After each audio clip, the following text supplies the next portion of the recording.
Hey everyone, today I'm going to show you how to resize your product images to the same size on Shopify. If your product images look uneven or different in size, you can adjust how they appear directly from your Shopify theme editor.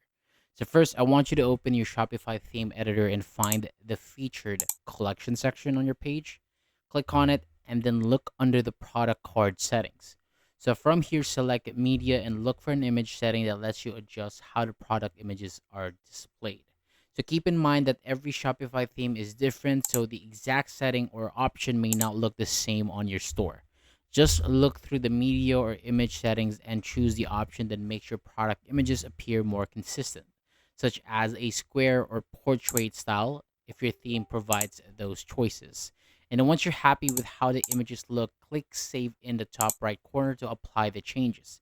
And that is how you can make your product images look more even and organized on your Shopify store.